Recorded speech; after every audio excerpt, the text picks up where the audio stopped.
ஆச்சாரியாரே, வணக்கம். நீங்க பார்க்க ஆசிரியர் மாதிரி தெரியுறீங்க. மாதிரினா என்ன அர்த்தம்? நான் உண்மையிலேயே ஒரு ஆசிரியன் தான்.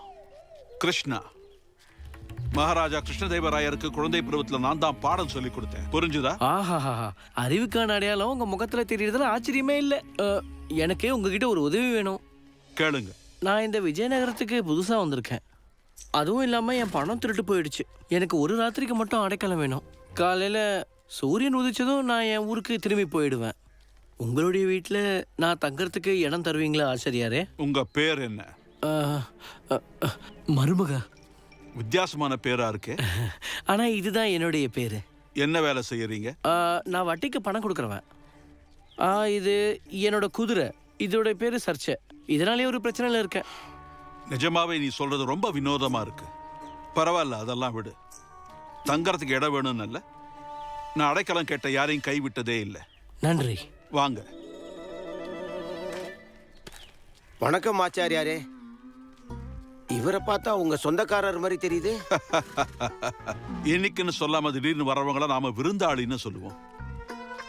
இவரு மருமகங்க. நானு வட்டிக்கு பணம் கொடுக்குறவன். சர்ச்சைனால வந்தேன். இவருடைய வீட்டுக்கு போய்கிட்டு இருக்கேன். நாளைக்கு காலையில விடிஞ்சதும் என்னோட ஊருக்கு திரும்பிடுவேன்.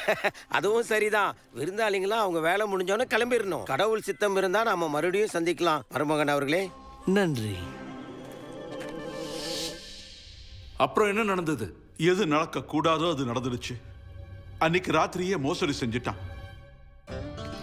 காலையில எழுந்து நான் பார்க்கும்போது விருந்தாளியா வந்தவன் வீட்டில் இருக்கிற பணம் பொருள் ஒண்ணு விடாம எடுத்துட்டு போயிட்டான். உடனே நான் எல்லாத்தையும் சொல்ல காவலரை பார்க்க காவல் நிலையத்துக்கு போயிருந்தேன். காவலரே. ஆச்சாரியாரே, என்னாச்சு? காவலரே, சீக்கிரம் கிளம்புங்க, சீக்கிரமா. மோசடி நடந்துருச்சு. நான் மோசம் போயிட்டேன் காவலரே. அவன் என்னோட எல்லா உடைமையையும் எடுத்துட்டு போயிட்டான். உடமைகளோட போயிட்டானா? யார் எடுத்துட்டு போனா? அவன்தான். அவனா? யார் அவன்? அட, நேத்து சாயங்காலம் அவனை சந்திச்சுமே. நீங்க கூட அவனை சந்திச்சீங்களே. ஆமா ஆமா, உங்க மருமகன். அவனை நேத்து பார்த்தமே. ஆமா, அவன்தான் எல்லாத்தையும் திருடிக்கிட்டு போயிட்டான். திருடிட்டு போயிட்டான்னு சொல்றேன், நீங்க சிரிக்கிறீங்க காவலரே. நீங்க ரொம்ப நகைச்சுவையா பேசுறீங்க. அட, அவன் உங்க மருமகன். அவன் வட்டிக்கு பணம் கொடுக்கறான். அவன் பணத்தை எடுத்துக்கிட்டு அவன் போயிட்டான். இதுல என்ன இருக்கு? அட, என்ன பேசிட்டு இருக்கீங்க நீங்க? நான் ஒண்ணு யாருக்கிட்டையும் வட்டிக்கு பணம் வாங்கல. அட, அவன் உங்க முன்னாடி தானே நேத்து சொன்னான். அவன் வட்டிக்கு பணம் கொடுக்கறவன். அந்த வேலையா தான் இங்க வந்திருக்கான். வேலை முடிஞ்சோன்னா அடுத்த நாள் கிளம்பிடுவேன்னு சொன்னான்ல. இப்ப வேலை முடிஞ்சிருச்சு, அவனும் கிளம்பிட்டான். பாருங்க. இருங்க ஆச்சாரியாரே, கொஞ்சம் பொறுமையா இருங்க. நீங்க வீட்டுக்கு போங்க. நான் முக்கியமான வேலையா அரசவைக்கு போக வேண்டியது இருக்கு. காவலரே, அவனை பிடிப்பீங்களா மாட்டீங்களா? அவனுக்கு தண்டனை கொடுக்க முடியுமா முடியாதா? எனக்கு என் பணம் திரும்ப வேணும். ஆச்சாரியாரே, நீங்க உங்க நேரத்தை வீணடிக்கிறீங்க. இதோ பாருங்க, ஒருத்தன் கடன் கொடுத்த பணத்தை திருப்பி கேட்டானா அவனை தண்டிக்க முடியாது. சிப்பாய்களே, நீங்க உங்க வேலையை பாருங்க. என் வாழ்க்கை முழுக்க நான் இங்கேயே இருந்திருக்கேன். ஆனா இந்த ஊருக்குள்ள இவ்வளவு பெரிய ஏமாத்துக்காரன் வந்து இதுவரைக்கும் நான் பார்க்காத அளவுக்கு எனக்கு பெரிய அவமானத்தை கொடுத்துட்டு போயிருக்கான் மகாராஜா.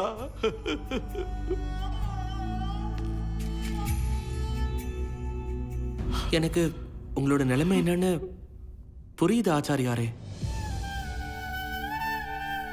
வாங்க ஆச்சாரியாரே, வந்து உட்காருங்க. வாங்க.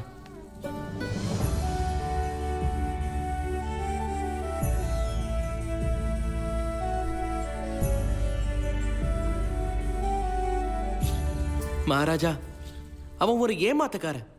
அவனோட பேர் மருமகன்னும் வட்டி கொடுக்கறதுக்காக தான் இங்க வந்திருக்கன்னு ஒரு காரணத்துக்காக தான் சொல்லியிருக்கான். அவன் குதிரை பேரு சர்ச்சைன்னு சொல்லும் போதே அவன் எவ்வளவு மோசக்காரன்னு தெரியுது. அப்படி இருந்தும் காவலர்கள் கிட்ட அவன் ஒரு வேலையா வந்திருக்கான்னு சொல்லும் போது அப்போ ஆச்சாரியார் அவனோட குதிரையை பத்தி சொல்றான் தான் நினைச்சுட்டு இருந்திருக்காரு. காவலர் என்ன நினைச்சிருக்காருன்னா வட்டி பணத்தை வாங்கிட்டு போக தான் வந்திருக்கான்னு. இதுலயே நமக்கு நல்லா தெரியுது அவன் எல்லாரையும் நல்ல முட்டாள் ஆக்கியிருக்கான்னு. ஆனா பண்டிதர் ராமகிருஷ்ணா, கொஞ்ச நேரத்துக்கு முன்னாடி தான் நீங்க உங்களோட கவிதைகளை சொன்னீங்க. எல்லாரையும் ஏமாத்துற ஒருத்தன் கண்டிப்பா ஒரு நாள் அவனும் ஏமாறுவான். ஆச்சாரியார் அவர்களே, கவலைப்படாதீங்க. கண்டிப்பா ஒரு நாள் அவன் கைது செய்யப்படுவான். அவனை தேட சொல்லி காவலர்கள் எல்லாரையும் அனுப்புறேன். ஒண்ணு மட்டும் மகாராஜா, நான் உங்ககிட்ட உத்தரவாதம் கேட்கறதுக்காக வரல. ஒண்ணு அந்த ஏமாத்துக்காரனை என் உடைமைகளோட கண்டுபிடிச்சு கொடுங்க.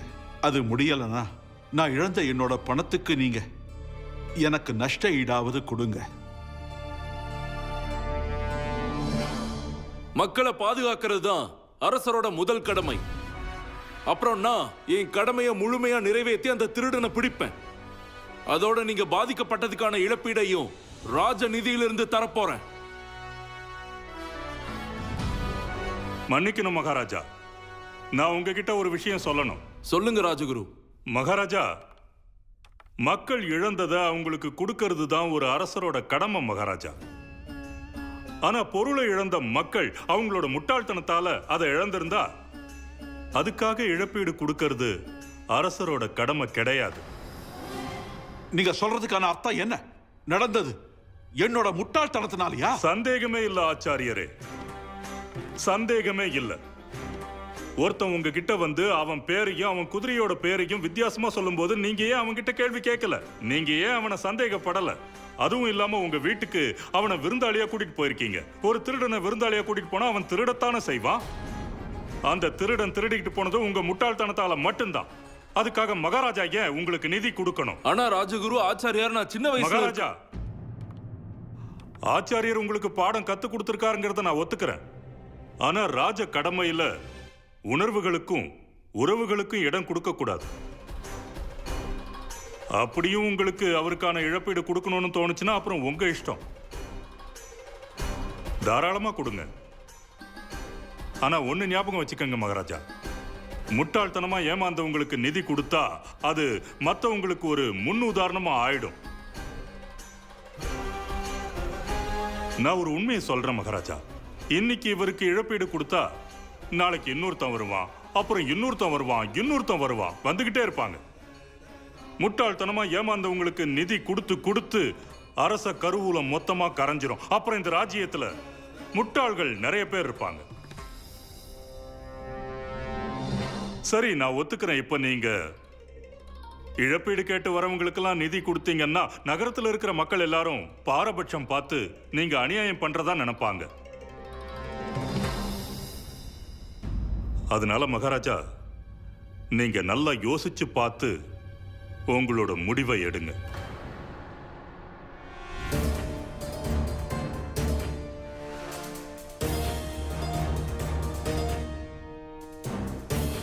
எனக்கு புரிஞ்சு போச்சு.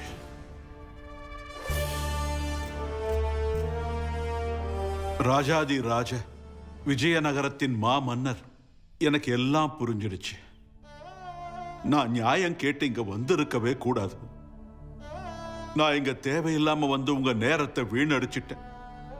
அதுக்காக நான் உங்ககிட்ட மன்னிப்பு கேட்டுக்கிறேன்.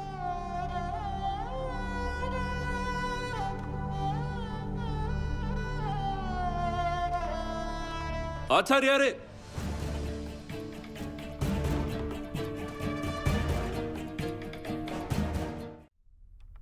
மன்னிக்கணும் மகாராஜா, ஒரு உண்மையான அரசு அதிகாரி என்ன செய்வாரோ அதைத்தான் நான் இப்போ செஞ்சிருக்கேன். தன்னோட முட்டாள்தனத்தால இழந்தவங்க யாருமே ஏமாந்தவங்கள ஆக மாட்டாங்க. நீங்க என்ன பேசிட்டு இருக்கீங்க குருஜி?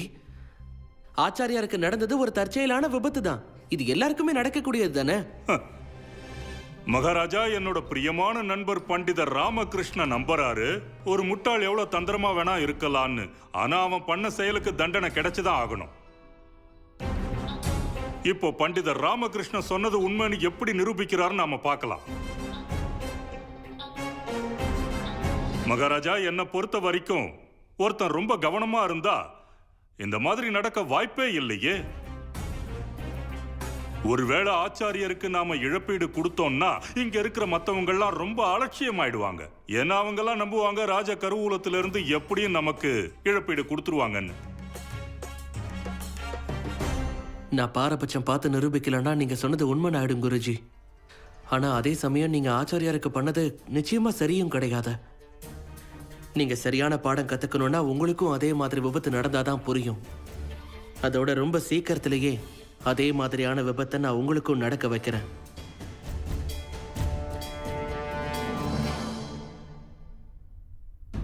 இந்த அரசவை ஒத்திவைக்கப்படுது. பண்டிதர் ராமகிருஷ்ணா, மகாராஜா, நீங்க என் கூட வாங்க. நான் உங்ககிட்ட ஒரு முக்கியமான விஷயத்தை பத்தி பேச வேண்டியது இருக்கு.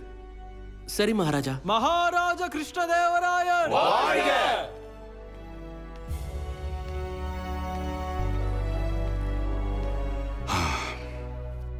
குருஜி, எனக்கு ஒண்ணுமே புரியல. இங்க என்னதான் நடக்குது? இங்க பாருங்க சீடர்களே, இது கலியுகம்.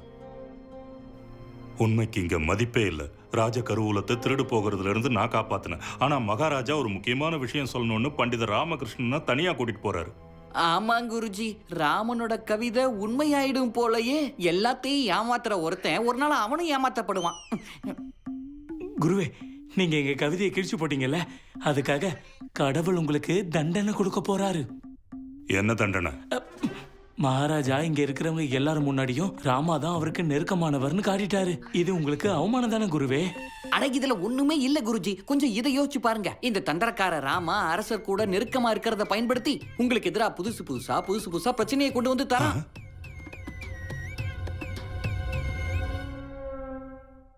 பகவான் ராமருக்கு இருந்த மிகப்பெரிய சோதனை எது? தேவி சீதையை லங்கையில இருந்து கூட்டிட்டு வர்றதா? இல்ல, பகவான் ராமருக்கு மிகப்பெரிய சோதனை வந்தது எப்போன்னா அவர் அரசரானப்போ. அவருக்கு முன்னாடியே தேவி சீதைக்கான வனவாசம் பத்தின கேள்வி எழுந்தப்போ அவங்களோட புருஷனாவும் ஒரு அரசராவும் அவர் எதிர்கொண்ட மிகப்பெரிய சோதனை அதுதான்.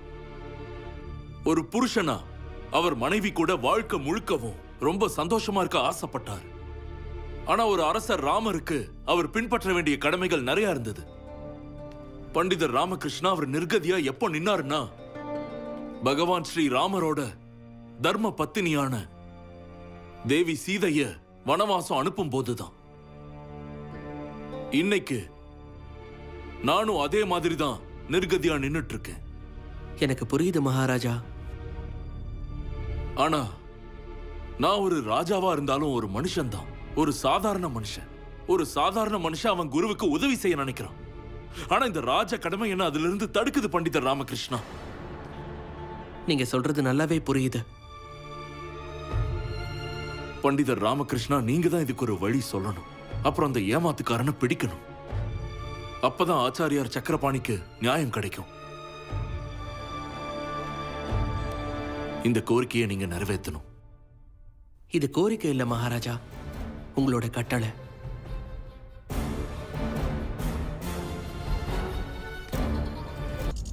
தங்கச்சி சாரதா, நான் வெள்ளத்தை இங்க வச்சுட்டு போறேன். அப்புறம் ராமா நெய் வாங்கிட்டு வந்துட்டு இருக்கான். இங்க யாரோ உன்னை பார்க்க வந்திருக்காங்க, வந்து பாரு. நான் கிளம்புறேன். அம்மா, யார் வந்திருக்காங்கன்னு பாருங்க. இவங்க எல்லாரும் முன்னாடியும் நான் தான் ராமாவோட நண்பன்னு எப்படியாவது நம்ப வச்சுட்டா நல்ல சுவையான விருந்த சாப்பிட்டுட்டு இங்கிருந்து போயிடலாம். ஐயா,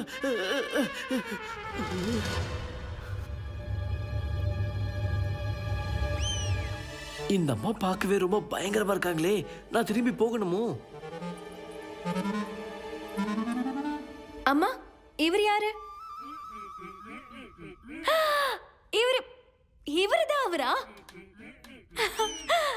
நீங்க கோபால் கிருஷ்ண தானே?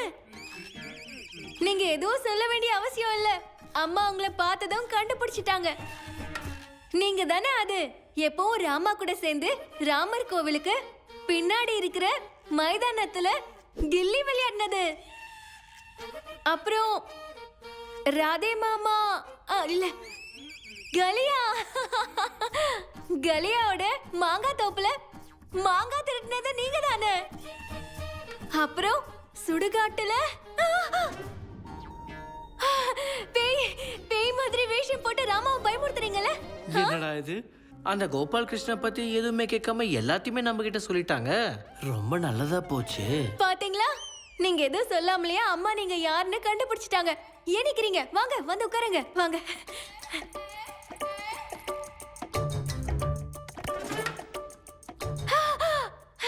நான் மறந்தே போயிட்டேன். உங்க பாதத்தை கழுவி வரவேற்காம நான் விட்டுட்டேன். அதானே? வா வா குண்டப்பா, சீக்கிரம் தட்டும் தண்ணியும் கொண்டு வரலாம்.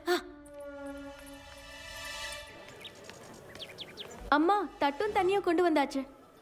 ஆனா ராமா இன்னும் வரலையே. சாரதா என் காலை கழுவ போறாளா? இது கனவில்ல, உண்மைதான். என்னால எதை நம்ப முடியல. நன்றி கடவுளே. ராமா நேரம் வந்திருக்கணுமே. அவர் சின்ன வயசுல இருந்து இப்படிதான். உங்களுக்கு தான் நல்லா தெரிஞ்சிருக்குமே. பொறுப்பே இல்ல. ஆனா அவரு என்ன கல்யாணம் பண்ணதுக்கு அப்புறம் தான் வாழ்க்கையில நல்ல நிலைமைக்கு வந்திருக்காரு. அப்படிதானேமா? ராமா வர வரைக்கும் காத்துட்டு இருப்போமா என்ன? போ, பாதம் கழுவு. ஆமா.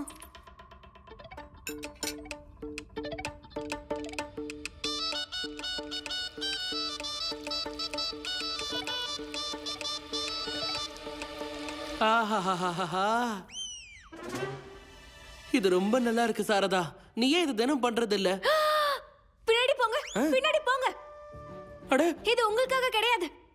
இது உங்க பால்ய சிநேகிதர் கோபாலகிருஷ்ணாக்காக வச்சது. இவனா? இவன் எப்படி என் கோபாலகிருஷ்ணன் ஆக முடியும்? வாங்க வாங்க, நீங்க வாங்க. இவன் ஏன் நண்பனா? என்னோட நண்பன் அவன் கால அவனே கழுவிப்பானே.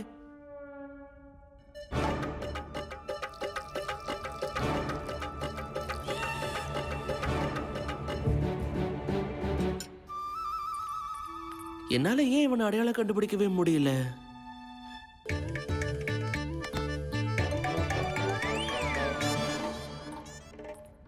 எனக்கு தெரியல. நான் தான் அவன். அவனா?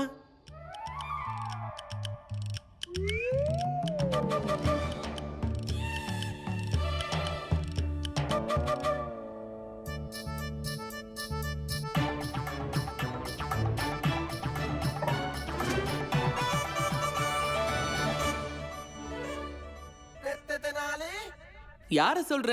என்னோட நண்பன் பேரு கோபாலகிருஷ்ணன். நீ யாரு? அட லாமா, இவருதான் உன் கூட சேர்ந்து எப்பவுமே கில்லி தண்டால் ஆடுவாரே. உன்கிட்ட சொன்னானா? இல்ல இல்ல, அம்மா சொன்னாங்க. நீ நானும் ஒன்னா சேர்ந்து விளையாடி இருக்கோமா? இல்ல இல்ல, மாங்காய் திருடுவாரு கல்யாவோட மாங்காய் தோட்டத்துல. இதையும் அவன் சொன்னானா? இல்ல, அம்மா சொன்னாங்க. அம்மா இன்னொரு விஷயம் கூட சொன்னாங்க. எப்பவும் சுடுகாட்டுல பேய் வேஷம் போட்டு உங்களை பயமுறுத்துவாரா. அம்மா தான் எல்லாத்தையும் சொல்லிருக்காங்கன்னா இவன் என்ன சொன்னா? ஒண்ணுமே சொல்லல. ஆனா அம்மாவே தான் அவரை கண்டுபிடிச்சாங்க. அப்படியா? அம்மாவே தான் அவனை கண்டுபிடிச்சாங்கல்ல. இதுல உங்களுக்கு என்ன பிரச்சனையா தெரியுது? இங்க வந்த உடனே அம்மாவை பார்த்து அவரு பயந்துட்டாரு. அம்மாவும் அவரை கண்டுபிடிச்சிட்டாங்க.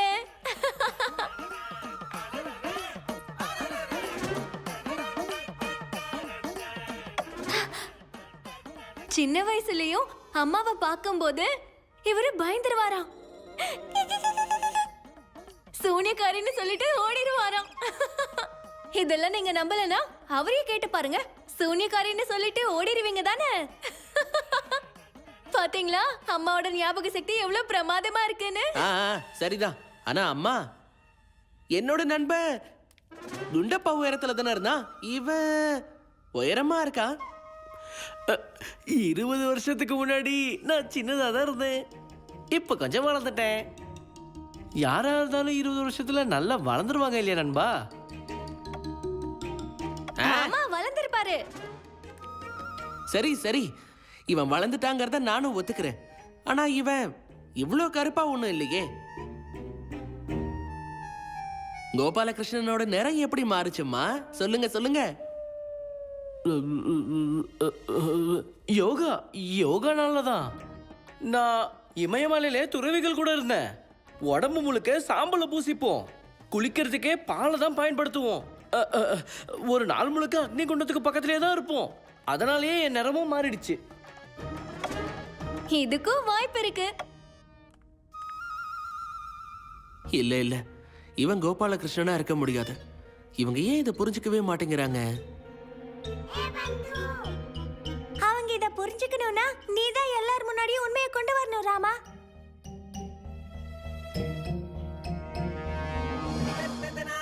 அட, நீங்க என்ன யோசிக்கிறீங்க? இத்தனை வருஷத்துக்கு அப்புறம் உங்க நண்பர் உங்களை பார்க்க இங்க வந்திருக்காரு. நீங்க உட்கார்ந்து பேசிட்டு இருங்க. நாங்க போய் சாப்பாடு கொண்டு வரோம். பாருங்க, நீங்க அவருக்கு லட்டு கொடுக்காதீங்க. நீங்களே சாப்பிடுங்க. வாங்கம்மா, வா குண்டப்பா. நிச்சயமா இங்க ஏதோ ஒண்ணு சரியில்லை. இப்போ உனக்கு என்ன அடையாளம் தெரியுதுல நண்பா? சீக்கிரத்திலே நான் உன்னை நல்ல அடையாளம் கண்டுபிடிச்சிருவேன். சாப்பிடு சாப்பிடு, லட்டு சாப்பிடு, நல்லா சாப்பிடு. எனக்கு வேண்டாம், நீ சாப்பிடு. இன்னும் சாப்பிடு, வாய் தர. அடடா சாரதா, என்ன பண்ற நீ? கோபாலகிருஷ்ணனுக்கு நெய் சுத்தமா பிடிக்காது. அவன் கடுகு எண்ணெயில தான் சாப்பிடுவான். நெய்க்கு பதிலா கடுகு நெய்ல சாப்பிடுவாரா? ஒவ்வொருத்தருக்கும் ஒண்ணு ஒண்ணு பிடிக்கும்ல, அதுக்கு என்ன பண்ண முடியும்? என்ன நண்பா? அது இவ்வளோ நல்ல சாப்பாடு கடுகு எண்ணெயோடவா? சரி விடு, பார்த்துக்கலாம். ஊத்து ஊத்து, கடுகு எண்ணெய் ஊத்து. இப்ப சாப்பிடுங்க. என்ன மறுபடியும் நீ ஒண்ணு மறந்துட்ட பாத்தியா? நீ மிளகாய் இல்லாம சாப்பிட மாட்டேங்கறத மறந்துட்டியா? அட, உனக்கு என்ன வேணுமோ அதை வாயை திறந்து கேட்டு வாங்கி சாப்பிடு. இது உன் வீடு மாதிரி நினைச்சுக்கோ. சாரதா, போய் மிளகாய் கொண்டு வா. கொஞ்சம் இரு, இப்ப எடுத்துட்டு வந்துருவா. என் கிட்ட கொடு. என் கையாலேயே நான் இத இவனுக்கு வைக்கிறேன்.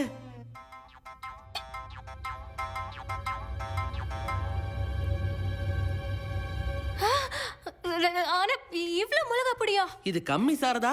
என் நண்பன் கோபாலகிருஷ்ணன் இதை விட அதிகமா சாப்பிடுவான். இன்னைக்கு இவன் கொஞ்சமா தான் சாப்பிடுறான். உனக்கு ஒண்ணு தெரியுமா? நாங்க பாடசாலைக்கு போகும்போது இவன் மிளகாய் தோட்டத்துக்குள்ள போய் அங்க இருக்கிற மிளகாய் எல்லாம் திருடி சாப்பிடுவான். இவன் மிளகாய் சாப்பிடுறதையே ஏதோ மிட்டாய் சாப்பிடுற மாதிரி சாப்பிடுவான் தெரியுமா? இவ்வளோ காரமா எந்த மனுஷனாவது சாப்பிடுவானா? கோபாலகிருஷ்ணன் மனுஷனா ராட்சசனா? இங்க நல்லா வந்து மாட்டிக்கிட்டேன் போல. சாப்பிடு நண்பா, சாப்பிடு சாப்பிடு. மிளகாய் வந்துருச்சு. அடடா, இப்ப எப்படி நீ சாப்பிடுவ? நான் மறந்தே போயிட்டேன் பாரு. நீ இப்ப என்ன மறந்து போனீங்க? அது என்னோட நண்பன் கோபாலகிருஷ்ணனுக்கு எப்பவுமே நான் ஏன் கையால தான் ஊட்டி விடுவேன். இன்னைக்கு இவனுக்கு நான் தான் ஊட்டி விட போறேன். குடி குடி.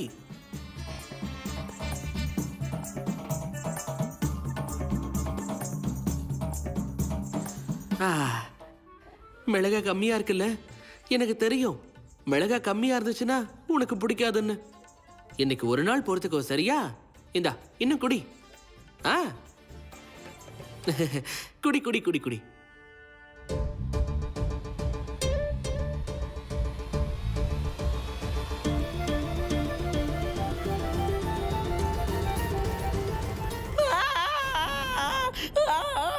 நான் உனக்கு நண்பன் கிடையாது, நான் உனக்கு நண்பனே கிடையாது. இவ்வளவு மிளகா ஊட்டி விட்டுட்டே. ஐயோ, காரமா இருக்கு. என் உயிரே போயிடும் போல இருக்கு. தண்ணி கொடுங்க, தண்ணி தண்ணி தண்ணி கொடுங்க. நான் உன் நண்பன் இல்லை, நான் உன் நண்பன் இல்லை. இங்க சாப்பாடு சாப்பிட்றதுக்கு தான் போய் சொல்லி வந்தேன். அப்படின்னா இத சொல்லு, யார் நீ?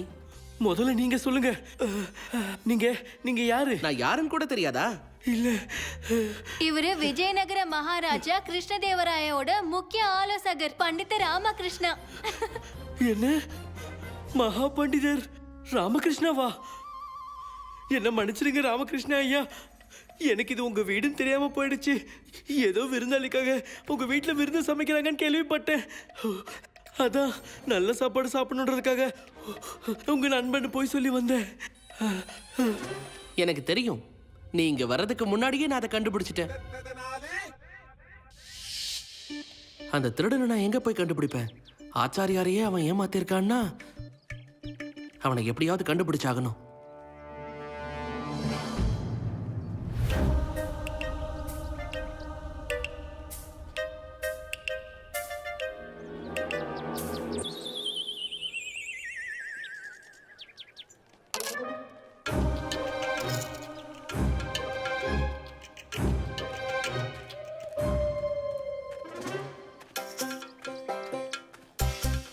வணக்கம் பண்டிதர் ராமகிருஷ்ணா. வணக்கம் வணக்கம். ஐயா, எங்களுக்கு ஒரு பிரச்சனை.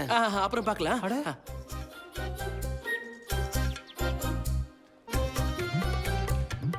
தப்பிச்சிட்டான் போலயே. நான் சந்தையில நெய் வாங்கிட்டு இருக்கும் போது நீ ஒரு பையனை பின்தொடர்ந்து போனதை நான் பார்த்தேன். இந்தாங்க நீங்க கேட்ட நெய். ரொம்ப நன்றி.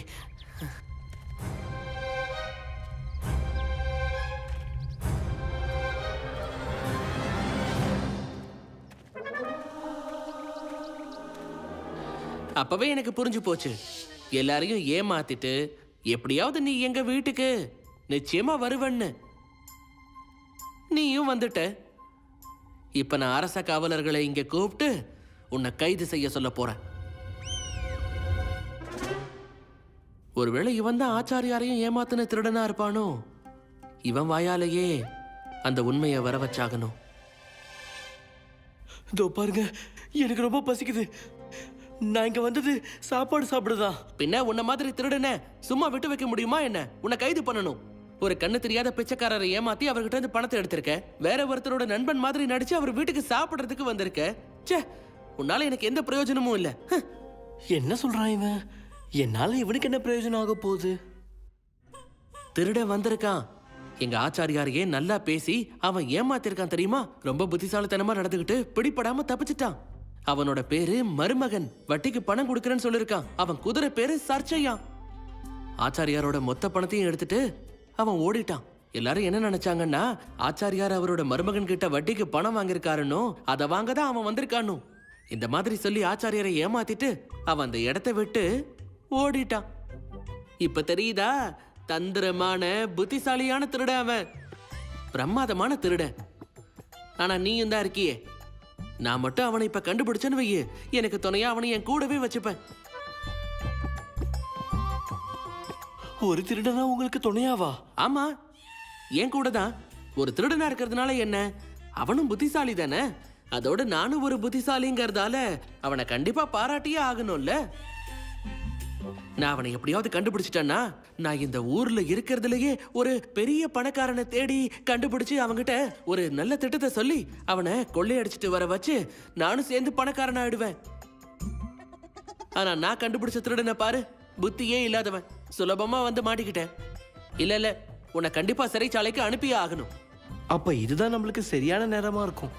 இப்பவே இவங்கிட்ட எல்லா உண்மையும் சொல்லிடலாம். இல்ல எனக்கு உங்களோட இருக்க தகுதி இருக்குங்களா? ஏன்னா நான் தான் அந்த திருடன். அந்த ஆச்சாரியார் சக்கரபாணியோட மருமகனா நடிச்சது. சும்மா வளராத. நீ எப்படி அவ்வளவு பெரிய புத்திசாலியை ஏமாத்த முடியும்? நீயே ஏமாத்தி சாப்பாட்டுக்காக இங்க வந்து போய் சொல்லி மாட்டிக்கிட்ட. இல்ல அப்படியெல்லாம் கிடையாது.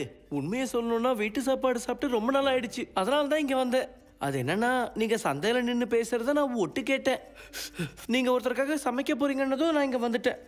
ஆனா உண்மையிலே நான் தான் ஆச்சாரியர் சக்கரபாணியை ஏமாத்தின மருமகன்னு பேரை வச்சவன். சத்தியமா தான் ஐயா. இதோ பாருங்க, நான் ஒரு திருடன். நானே திருடன்னு ஒத்துக்கிட்டேனே. அப்ப அது உண்மையா தானே இருக்கும். அத நான் எப்படி நம்புறது? ஆச்சாரியார் சக்கரபாணியோட மொத்த பணத்தையும் அவன் வழிச்சு எடுத்துட்டு போயிட்டான்னு தானே நான் கேள்விப்பட்டேன். ஆனா உன்னை பார்த்தா ஏதோ பிச்சைக்காரன் மாதிரி தெரியுது. இல்ல நான் ஒன்றும் பிச்சைக்காரன்லாம் கிடையாது. ஒரு திருடன் எப்பவுமே அவன் திருடின பொருளோட வெளியே சுத்த மாட்டான். அதை காட்டுக்குள்ள ஒரு இடத்துல பத்திரமா ஒளிச்சு வச்சிருக்கேன். நான் மத்தவங்களையும் ஏமாத்திருக்கேன். அந்த பணத்தையும் அங்கதான் ஒளிச்சு வச்சிருக்கேன். இப்பயும் உங்களுக்கு நம்பிக்கை வரலனா அங்க வந்து நீங்களே பாத்துக்குங்க. அப்புறம் இந்த ஊர்ல பெரிய பணக்காரனை எப்படி ஏமாத்தணுங்கிற திட்டத்தை பத்தி நம்ம பேசலாமா? நகரத்துல இருக்கிற பெரிய பணக்காரன் கிட்ட நான் திருடிட்டேன்னா கண்டிப்பா இது வரைக்கும் திருடினதை விட எனக்கு அதிகமாவே கிடைக்கும். இனி நீ திருடவே தேவையில்லை. ஆரம்பத்துல இருந்தே எனக்கு உன் மேல சந்தேகம் இருந்துச்சு. நீ கண்ணு தெரியாத பிச்சைக்காரரை ஏமாத்தும் போது வயசானவரை உன்னால ஏமாத்த முடியாதா என்ன? ஆனா அதை உன் வாயாலே வர வைக்கணும்னு தான் நான் இப்படி எல்லாம் பேசினேன். நீ என் கூட வந்து காட்டுல அந்த பொருட்களை எல்லாம் எங்க வச்சிருக்கங்கிறத காவலர்களுக்கு காட்டணும். அப்ப நீங்க இதெல்லாம் சொன்னது என்ன பிடிக்கிறதுக்காக தானா? அப்பதான் நானே வந்து நான் பண்ண தப்ப நானே ஒத்துப்பேன்னு. நல்லதா போச்சுன்னு அம்மா சொல்றாங்க. நீ அவனை வசமா பிடிச்சிட்ட. அம்மா கொஞ்சம் அமைதியா இருக்கீங்களா? இவன் திருடுறதுக்கு நீங்களே ஒரு வாய்ப்பு கொடுத்திருக்கீங்க. அவனுக்கு வேணுங்கிற எல்லாத்தையும் நீங்களே சொல்லி கொடுத்திருக்கீங்க. ஏன் அப்புறம் நீ பண்ண தப்புக்கு மகாராஜா உன்னை தண்டிக்க தான் போறாரு. குண்டப்பா, போய் காவலர்களை கூட்டிட்டு வா. அப்படிலாம் பண்ணிடாதீங்க, என்ன மன்னிச்சு விட்டுடுங்க.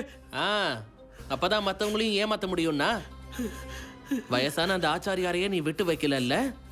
இல்ல உனக்கு தண்டனை கொடுத்தே ஆகணும். இல்ல நானே ஒத்துக்கிறேன். எல்லாரையும் நான் தான் ஏமாத்துறேன்னு.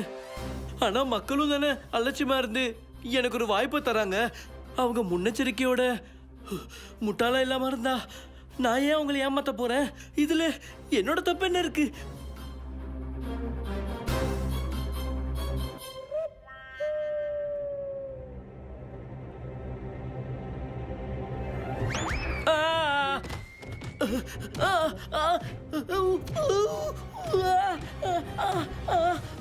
நீங்க கொடுத்த மிளகாலியே நான் தான் உண்மையை ஒத்துக்கிட்டேனே. அப்புறம் ஏன் அடிக்கிறீங்க? உனக்கு அடிபடுறதால என் மேல என்ன தப்பு இருக்க போகுது? நான் இந்த தடியை ஆடிக்கிட்டு தானே இருக்கேன். இல்ல இல்ல இல்ல, எனக்கு புரிஞ்சிருச்சு. எல்லாமே ஏன் தப்பு தான். நான் உங்களுக்கு வாக்கு கொடுக்குறேன். அந்த ஆச்சாரிய சக்கரபாணி அப்புறம் விஜயநகர மக்கள் கிட்ட நான் எடுத்த பணத்தை திருப்பி கொடுத்துட்றேன். வலிக்குது. மக்களை ஏமாத்துறதுக்கு முன்னாடி நீ இதை யோசிச்சிருக்கணும். எல்லாரையும் முட்டாளாக்குற ஒருத்தன் என்னைக்காவது கண்டிப்பா ஒரு நாள் முட்டாள் ஆவான்னு. இப்ப நீ முட்டாளாயிட்ட. இனி நீ போய் சிறைச்சாலையில தண்டனை அனுபவி. அவ்வளவுதான். இப்ப உன்னை பிடிக்கிற வேலை எனக்கு முடிஞ்சிருச்சு. நான் இன்னொருத்தருக்கும் பாடம் சொல்லி கொடுக்க வேண்டியிருக்கு.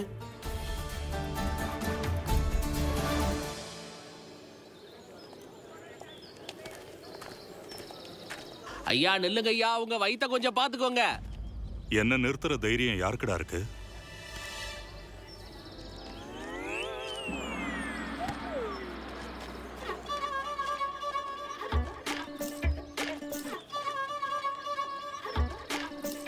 சொல்லு, எதுக்கு என் வயித்தை பாத்துக்க சொன்ன? ஐயோ, என் வயிறு தான் வெளியில வருது இல்ல, அதை கொஞ்சம் பத்திரமா பாத்துக்கணுமே. அதை விட வேற என்ன இருக்கு? நீங்க கல்காகுரு கிராமத்து ஆளு தானே? ஆச்சாரியார் தத்தாச்சாரியார். இவன் நம்ம ஊருக்காரனா?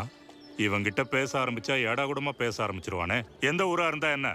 உனக்கு என்ன வேணும்னு சொல்லு. என்னங்க ஐயா, என்ன தெரியலையா? உங்க வீட்டுக்கு முன்னாடி ஒரு பெரிய மரம் இருக்கும்ல, அந்த மரத்தை ஒட்டி கிழக்கு பக்கமா ஒரு வழி போகும்ல, அதுல போய் தெற்கு பக்கமா போனா அதை ஒட்டி ஒரு பாதை போகும். அந்த பாதையில போனாதான் என் வீடு வரும். என் பேரு பொருணையா. என்ன தெரியுதா வயித்தை பாத்துக்கிறவரு? இல்ல. ஐயோ, அப்படின்னா விடுங்க, நான் பண்டிதர் ராமகிருஷ்ணன் வீட்டுக்கே போய்க்கிறேன். என்னன்னா, நான் இப்ப கங்கை நதி யாத்திரைக்கு போயாகணும். அது மட்டும் இல்லாம என்கிட்ட இந்த பைக்குள்ள 10 தங்க நாணயம் இருக்கு ஐயா. எத்தனை தங்க நாணயம் இருக்கு? 10 தங்க நாணயம் இருக்கு. இவ்வளவு பணத்தை நான் என்கிட்டயே வச்சுக்கிட்டு அவ்வளவு தூரம் யாத்திரைக்கு போயிட்டு வர முடியாது இல்ல. அதனால நான் இது எல்லாத்தையும் கொண்டு போய் பண்டிதர் ராமகிருஷ்ணன் கிட்டயே கொடுத்துட்டு வந்துடுறேன். நீங்க உங்க வயித்தை பாத்துக்கோங்க. கங்கை நதிக்கு போற யாத்திரை எப்படிப்பட்டதுன்னா, அங்க போறதுல பாதி பேர் திரும்பி வரவே மாட்டாங்க. ஒருவேளை இவன் திரும்பி வரலன்னா தங்க நாணயங்கள் எல்லாம் ராமாக்கே போய் சேர்ந்துரும். வேண்டாம் வேண்டாம், அந்த நாணயங்கள் எல்லாத்தையும் நானே வச்சுக்கிறேன். நில்லு. நான் நடக்க ஆரம்பிச்சேன்னா நிக்க மாட்டேன். நீங்க வேணா முன்னாடி வாங்க. சீக்கிரம் சீக்கிரம். ஒரு நிமிஷம் நான் சொல்றத கேளு. கண்டுபிடிச்சிட்டேன். உண்மை என்னன்னா, லாபம் இல்லைன்னா அவர் யாரையும் கண்டுபிடிக்கவே மாட்டாரு. 100% உண்மை. இல்ல, அது கொஞ்சம் யோசிக்கிறதுக்கு நேரம் எடுத்துக்கிட்டேன். நீ அனுமானனோட சித்தப்பாவோட மாமாவோட மச்சானோட அண்ணியோட தூரத்து சொந்தக்கார பையன் தானே பூர்ணையா? உங்க உண்மையான முகத்தை காட்டுறீங்களே குருஜி. ஆமா, உண்மைதான். அதுக்கு இத பாரு பூர்ணையா, உன்னோட சொந்தக்காரங்க நாங்கெல்லாம் இருக்கும்போது நீ ஏன் ராமா கிட்ட போற? தெரியாம தான் கேக்குறேன். நாம என்ன மாதிரி சொந்தக்காரங்க? அடடே பூர்ணையா, நான் தான் டாட்டா டோட்டு. டாட்டா டோட்டுவா? அட, உன் கிராமத்துல இருக்கிற டாட்டா டோட்டு. என்ன அப்படிதானே கூப்பிடுவாங்க? டாட்டா டோட்டுன்னு தானே கூப்பிடுவாங்க. டாட்டா டோட்டு. இப்படி வா. நாம இந்த பாரம்பரியம் இருக்குல்ல, அத நம்ம சொந்தக்காரங்க கிட்ட மட்டும்தான் வச்சுக்கணும், வெளியாளுங்க கிட்ட இல்ல. நீ ராமாவை தேடி ஏன் போய்கிட்டு இருக்க? இப்ப கூட நான் யாருன்னு தெரியலையா? என்ன நீங்க முதல்ல உங்களால என்ன கண்டுபிடிக்க முடியல? அதான் உன்னோட வயித்தை பார்த்தே கண்டுபிடிச்சிட்டேனே. நானும் உங்களை கண்டுபிடிச்சிட்டேங்க. இப்ப நான் இந்த தங்க காசுகளை உங்ககிட்ட தான் கொடுக்க போறேன். அப்புறம் நான் எந்த கவலையும் இல்லாம கங்கைக்கு தீர்த்த யாத்திரைக்கு போக போறேன். இவன் இப்போ என் வலைக்குள்ள விழுந்துட்டான். சரி வா, வீட்டுக்கு போலாம். இல்ல. என்ன இப்ப என்னாச்சு? முதல் தடவை நான் விஜயநகர்ல உங்க வீட்டுக்கு வர போறேன். வெறுங்கையோட எப்படி வர முடியும்? எனக்கு அது பழக்கமும் இல்ல. அண்ணா அண்ணா, வாழைப்பழம் கொடுங்களேன். கண்டிப்பாங்க. எல்லாத்தையும் கொடுத்துருங்க, ஒன்னும் பிரச்சனை இல்ல. இந்தாங்க.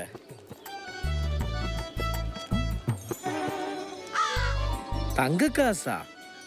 நீங்க வாங்குற இந்த பழத்துக்கு வெறும் 5 காசு கொடுத்தா போதும்.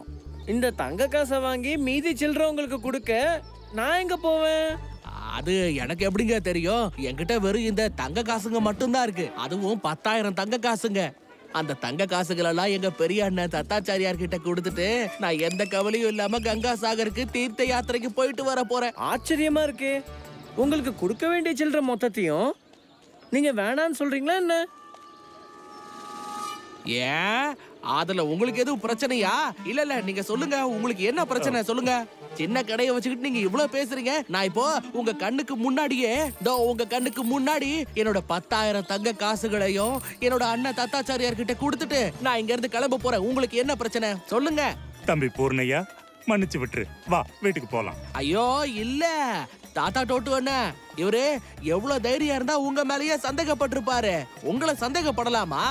ஐயா, நீங்க இந்த சின்ன விஷயத்த ரொம்ப பெருசாக்கிக்கிட்டு இருக்கீங்க. நான் எந்த சந்தேகமும் படல. ரொம்ப ஆர்வமா இருந்ததா அதனாலதான் கேட்டேன். அதுவும் ஏன்னா உங்க தொகை பெருசு இல்ல. ஐயோ காசு கம்மியா இருந்தாலோ இல்ல அதிகமா இருந்தாலோ உங்களுக்கு என்ன பிரச்சனை? நீங்க அவரை பத்தி தெரியாம பேசிக்கிட்டு இருக்கீங்க. இதோ பாருங்க ஐயா, நீங்க உங்க அளவு மீறி ரொம்ப பேசுறீங்க. அப்படி பேசாதீங்க. இல்லனா மட்டும் என்ன பண்ணுவீங்க? என்ன பண்ண போறீங்க சொல்லுங்க. என்ன பண்ண முடியும் உங்களால? அட என்ன ஆச்சுங்க, ஏங்க சண்டை போட்டுட்டு இருக்கீங்க? ஐயோ இவரு நான் சண்டை போடுறேன்னு சொல்றாரு. எல்லாரும் இங்க பாருங்க, நல்லா பாருங்க. நான் என் காசை எங்க அண்ணன் கிட்ட கொடுத்துட்டு போறேன். இதுல என்ன பிரச்சனை இருக்கு போது நீங்களே சொல்லுங்க. எதுவும் பிரச்சனை இருக்கா? ஆனா அதுல இவருக்கு பிரச்சனை இருக்கு. என்கிட்ட கேக்குறாரு, அவ்வளவு காசையும் நீங்க இவரை நம்பி எப்படி கொடுத்துட்டு போறீங்கன்னு. இவர் என் அண்ணன் டாடா டோட்டுவியே நேர்மையானவர் இல்லைன்னு சந்தேகப்படுறாரு. இல்ல இவர் என்ன திருடன் நினைக்கிறீங்களா? சொல்லுங்க சொல்லுங்க. ஐயா இருங்க, உங்களை திருடன்னு நான் ஏன் சொல்ல போறேன்? இதுல இன்னொருத்தவங்க நேர்மை இல்லாதவங்க நான் ஏன் நினைக்கணும்? அது உங்க காசு. நீங்க யார்கிட்ட கொடுக்கணும்னு நினைக்கிறீங்களோ முழு விருப்பத்தோட அவங்க கிட்டயே கொடுத்துருங்க. ஆனா என் கடைக்கு முன்னாடி பிரச்சனை பண்றதை நிறுத்துங்க. தயவு செஞ்சு இங்க இருந்து கிளம்புங்க. ஐயோ நான் பிரச்சனை பண்ணுவேங்க. கேளுங்க கேளுங்க, எல்லாரும் நல்லா கேளுங்க. நான் பூர்ணையா என்னோட 10,000 தங்க காசுகளை உங்க எல்லாரும் முன்னாடியும் இப்போ என்னோட அண்ணன் ஆச்சாரியார் தாத்தாச்சாரியார் கிட்ட பத்திரமா வச்சுக்க சொல்லி கொடுத்துட்டு போறேன். கங்கா சாகர் யாத்திரைக்கு போயிட்டு வந்ததுக்கு அப்புறம் நான் இதை அவர்கிட்ட இருந்து வாங்கிக்கிறேன். கேட்டுச்சு, கிளம்புங்க. இது பாரு பூர்ணையா, போதும் விடு. இப்ப கிளம்பி வா, நாம வீட்டுக்கு போலாம். இல்ல இல்ல என்னால வர முடியாது. அப்படின்னா உன்னோட இந்த காசை என்கிட்ட கொடுக்க விருப்பம் இல்லையா? இல்ல இத நீங்க தான் வச்சுக்க போறீங்க டாடா டோட்டுவானே. இந்த தங்க காசுகளை எடுத்துக்கிட்டு நீங்க வீட்டுக்கு போங்க. நான் கங்கா சாகர் யாத்திரைக்கு போயிட்டு வந்ததுக்கு அப்புறம் இதை உங்ககிட்ட இருந்து வாங்கிக்கிறேன். அப்படியா? மனசு கேட்கல, வேற என்ன பண்றது? நான் உன்னை வற்புறுத்தி வீட்டுக்கு வர சொல்ல மாட்டேன். அப்படி வற்புறுத்துனா நீ கிளம்புறதுக்கு ரொம்ப நேரம் ஆயிடும் இல்லையா? ரொம்ப நேரம் ஆகும்ல? ஆமா, அதனால நான் வற்புறுத்தல. கிளம்பு பூர்ணையா, உன்னோட யாத்திரையெல்லாம் நல்லபடியா முடிச்சிட்டு வா. ரொம்ப நன்றி. ஆனா இப்ப பிரச்சனையே உங்களுக்கு தான் காத்துக்கிட்டு இருக்க குருஜி.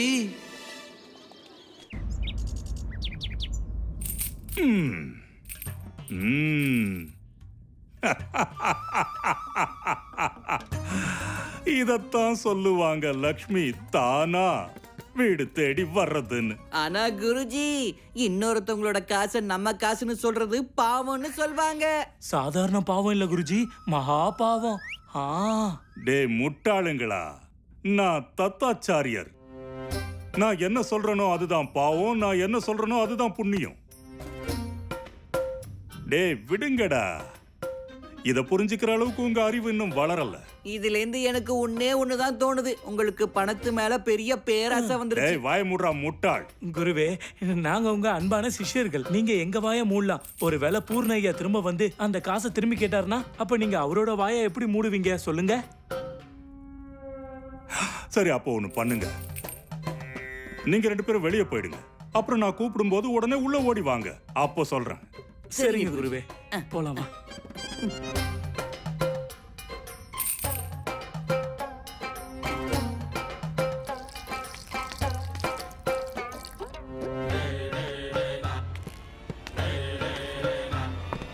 உள்ள வாங்க.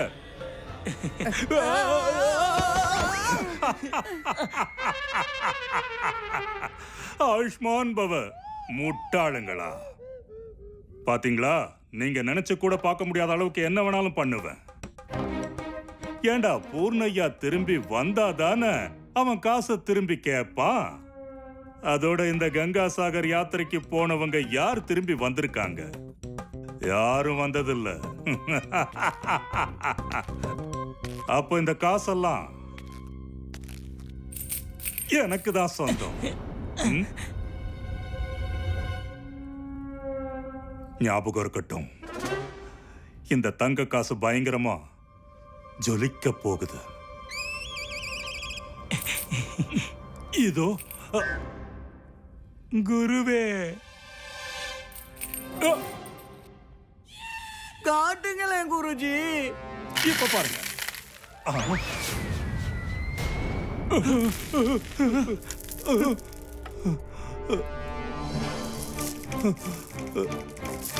பெரும் கல்லா இருக்கு. தங்க காசுகள் எங்க போச்சு?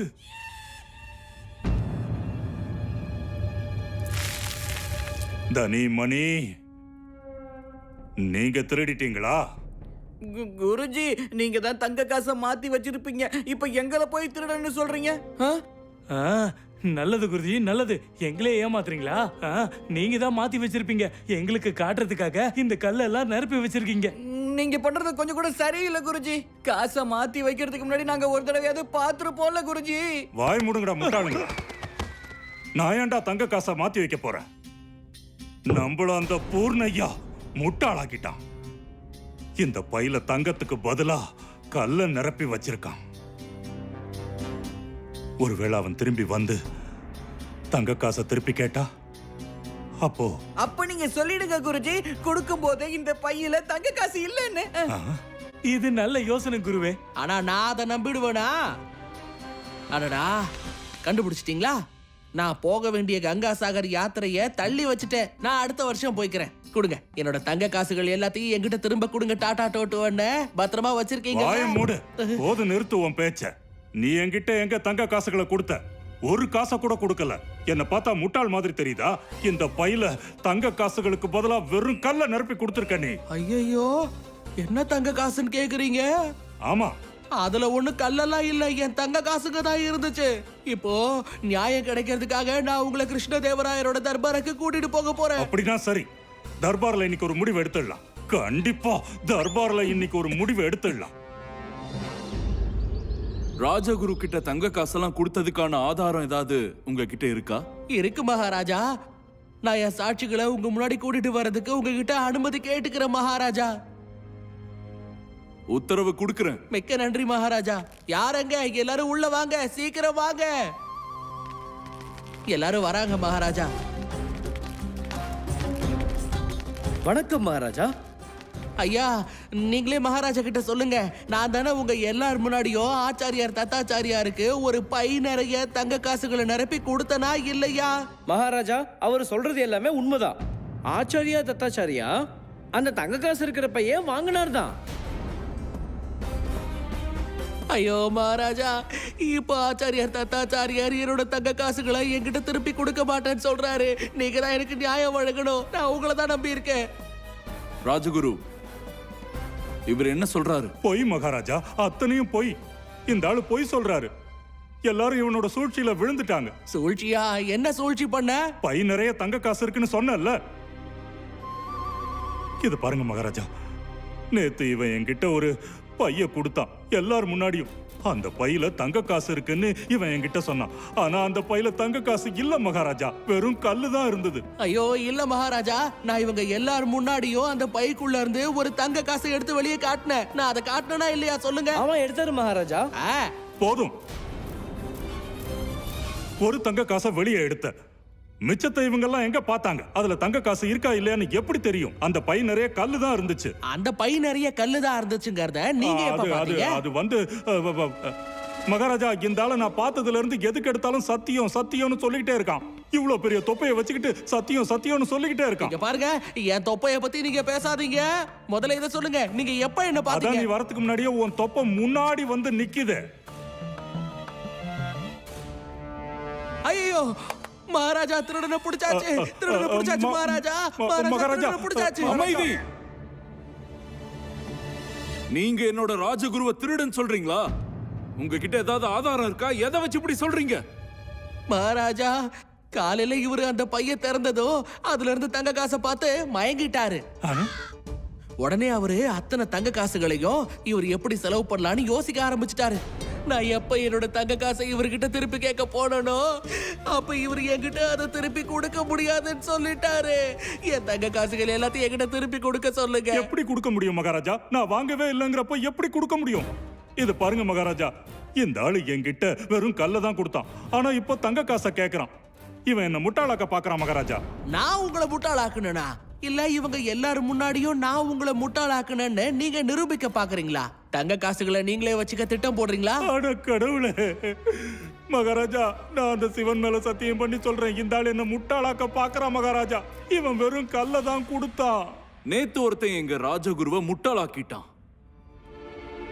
ராஜ குரு சொல்ற மாதிரி நீங்க எங்களோட ராஜகுருவை முட்டாளாக்க பார்க்கல. ஐயோ மகாராஜா, ஒருவேளை நான் அவரை முட்டாளாக்கணும்னு நினைச்சிருந்தேன்னா இவ்வளவு தைரியமா நான் இந்த இடத்துக்கு வந்திருக்கவே மாட்டேன்ல.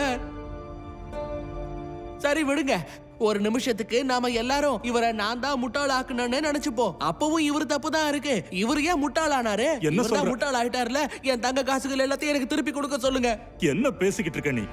நீதான் என்ன முட்டாளாக்கி இருக்க, அது என்னோட தப்பா? பின்ன நீங்க தானே சொல்லிருக்கீங்க முட்டாள் ஆகிறவங்களோட தப்பு தான்னு. மகாராஜா, இவன் என்ன பேச்சு பேசிக்கிட்டு இருக்கான்? முட்டாளாகிறது எப்படி தப்பாக முடியும்? இப்ப எப்படி உங்களால இல்லைன்னு சொல்ல முடியுது? அப்ப உங்களுக்கு ஒரு நியாயம், ஆச்சாரியார் சக்கரபாணிக்கு ஒரு நியாயமா? அதை எப்படி விட முடியும்?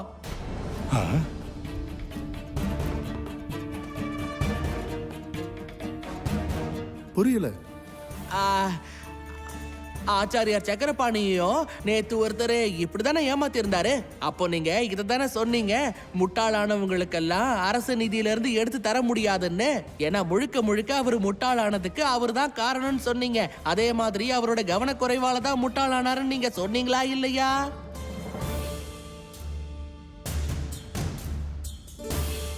யார் நீ? நான் யாரா வேணா இருந்துட்டு போறேன். என்னோட மொத்த தங்க காசுகளையும் எனக்கு இப்பவே திருப்பி கொடுத்துருங்க சொல்லிட்டேன். எந்த தங்க காசை திருப்பி கொடுக்கணும்? திருப்பி திருப்பி அதையே சொல்லிக்கிட்டு பாருங்க, என் வயித்து மேல மட்டும் கைய வைக்காதீங்க, அவ்வளவுதான்.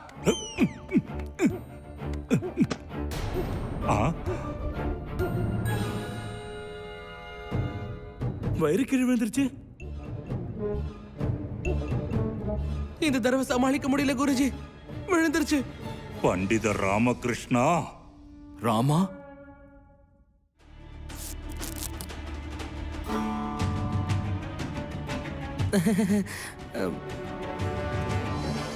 என்ன மன்னிச்சிருங்க மகாராஜா. குருஜிக்கு பாடம் கத்து கொடுக்கணுங்கிறதுக்காக தான் நான் இப்படி பண்ண வேண்டியதாயிடுச்சு.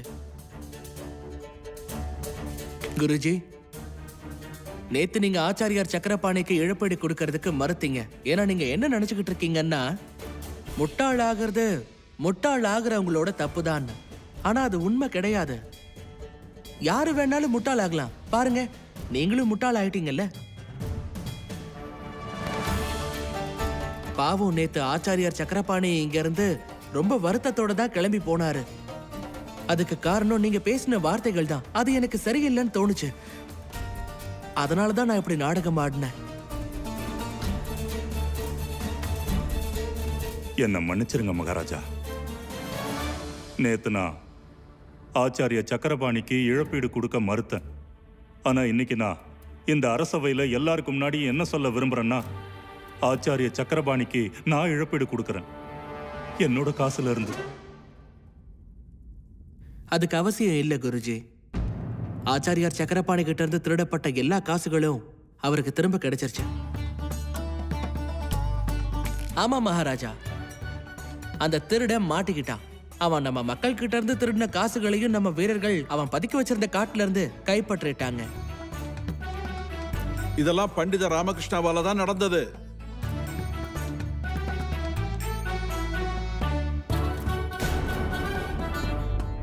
ஆச்சாரியாரே. மகாராஜா, நான் நேத்து கோவப்பட்டு இங்கிருந்து கிளம்பி போயிட்டேன். ஆனா இன்னைக்கு நான் உங்களை ஆசீர்வதிக்கிறேன். உங்க இந்த அரசவையிலிருந்து மக்களுக்கு எப்பவுமே நியாயம் கிடைக்கணும்னு. நன்றி ஆச்சாரியாரே.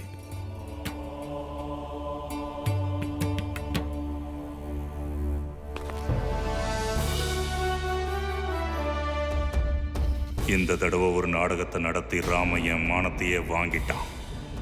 இதுக்கு கண்டிப்பா நீ பதில் சொல்லிதான் ஆகணும் பண்டிதர் ராமகிருஷ்ணா. நான் உன்னை சும்மா விட மாட்டேன்.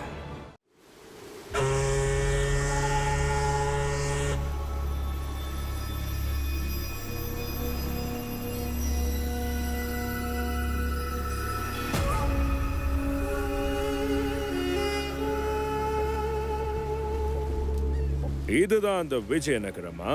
இத பத்தி தான் போர்ச்சுகல் முழுக்க பேசிக்கிட்டு இருக்காங்களோ? இந்தியால இருக்க மிக வளமான சாம்ராஜ்யம், சந்தோஷமான மக்கள், சந்தோஷமான குடும்பங்கள். ஆனா இது எப்படி சாத்தியம்? இவ்வளவு நல்ல விஷயங்களும் ஒரே ராஜ்யத்திலயா? ஒருவேளை இதெல்லாம் பொய்யா இருக்கும். இதுக்குள்ள இருக்கிற உண்மை எப்படியாவது கண்டுபிடிக்கிறேன். என்கிட்ட இருந்து எதையுமே மறைக்க முடியாது. இன்னும் எத்தனை நாளைக்கு விஜயநகர் இப்படியே இருக்க போதுன்னு நானும் பார்க்கிறேன். கிருஷ்ண தேவராய், நான் இதோ வந்துகிட்டு இருக்கேன். நீ தயாராக.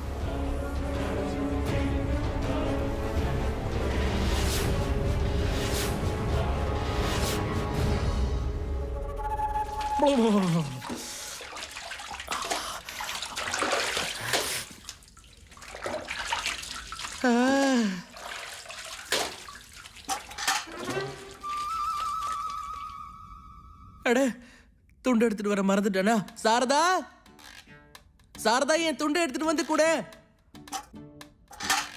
ஐயோ குண்டப்பா, எல்லாரும் எங்க போயிட்டீங்க?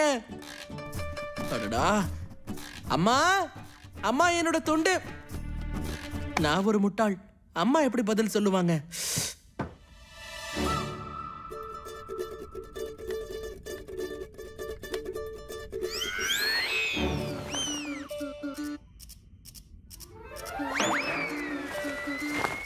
அட, இந்த துண்டு எப்படி தானா பறந்துகிட்டு இருக்கு? இப்ப காத்து அடிக்கவும் இல்ல.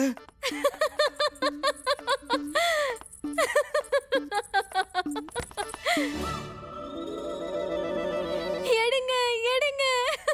எப்படி எடுக்கிறது சாரதா? இந்த துண்டு தான் தானா பறக்குது.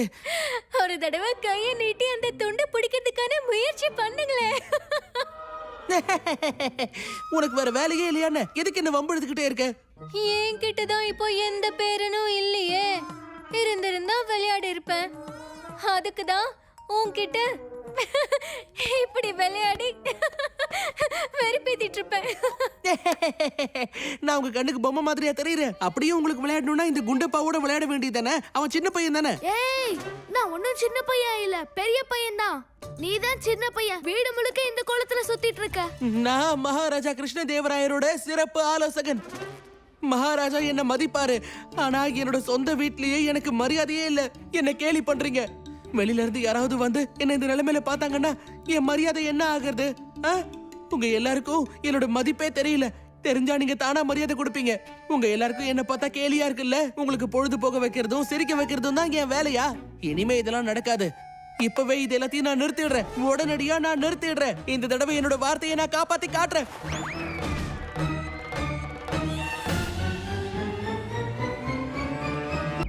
வருண்மாலா, சொல்லுங்க சுவாமி. சாப்பாடு எங்க? ரொம்ப நேரமா காத்துக்கிட்டு இருக்கேன். சுவாமி, முதல்ல நாம உங்க மேல இருக்கிற திருஷ்டி எல்லாம் கழிக்கணும். அது முடிஞ்சதும் நான் உங்களை வணங்குவேன். அதுக்கப்புறம் தான் நான் உங்களுக்கு சாப்பாடு பரிமாறுவேன். எது பண்றதா இருந்தாலும் சீக்கிரமா பண்ணு. எனக்கு ரொம்ப பசிக்குது வருண்மாலா. சரிங்க.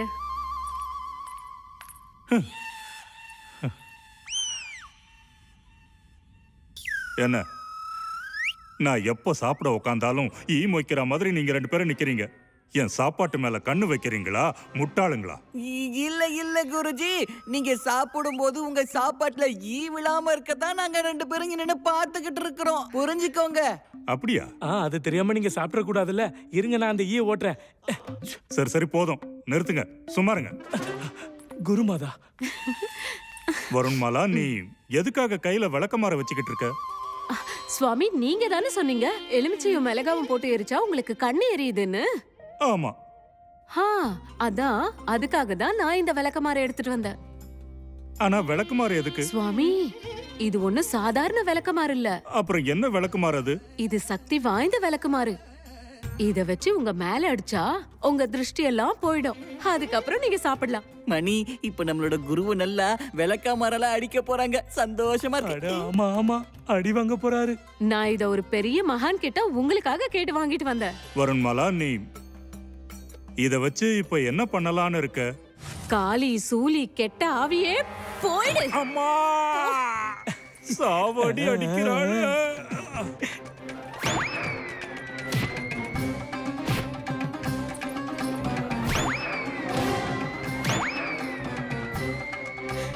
சுவாமி, இந்த சடங்கை பண்ணி முடிச்சிட்டோம்னா உங்ககிட்ட இருக்கிற தீய சக்தி எல்லாம் உங்களை விட்டு போயிடும். அப்புறம் அந்த துரதிருஷ்டம் எல்லாம் விலகி போயிடும்.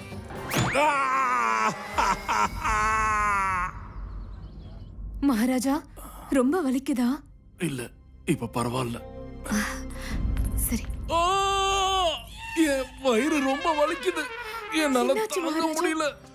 மகாராஜா உங்களுக்கு இன்னும் வயிறு வலிக்குதா? ஆமா. இத சாப்பிடுங்க.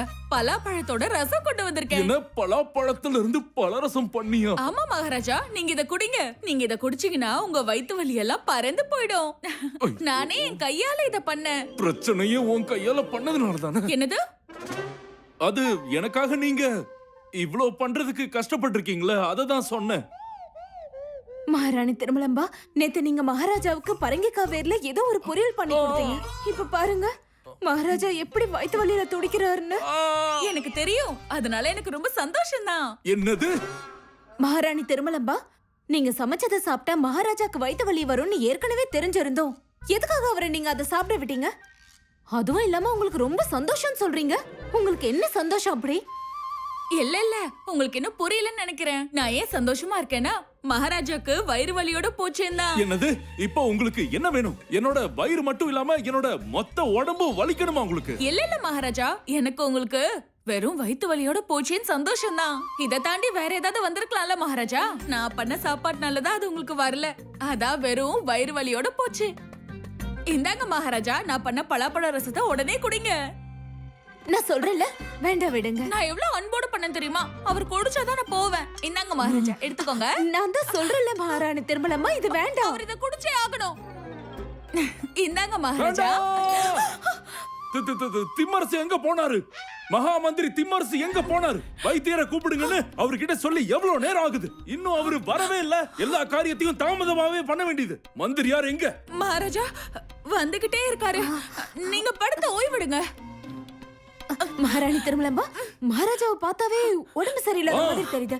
இத நம்ம அப்புறமா கொடுத்துக்கலாம். சரியா? இப்ப நம்ம போலாம். வாங்க வாங்க, நான் உங்களுக்கு அப்புறமா தரேன். வாங்க நம்ம போலாம். இந்த கஷ்டத்தை ஒரு வழியா அனுப்பிட்டேன்.